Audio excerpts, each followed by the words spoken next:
Nagmalamposon ang gipatawag nga tigom sa kagamhanan sa dakbayan sa Sugbo uban sa mga tag-iya og units sa mga high-end condo ug developer niini sa Uptown area.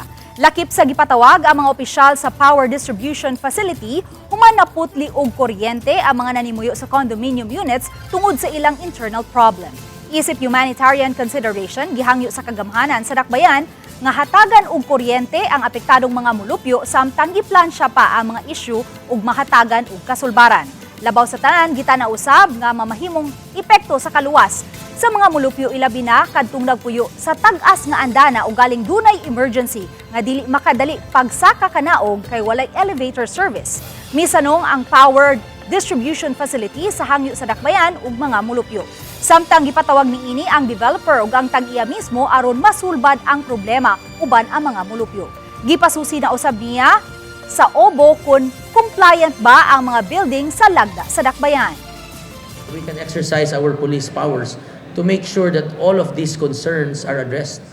And that is the power of the Office of the Mayor and the Cebu City government given by the local government code.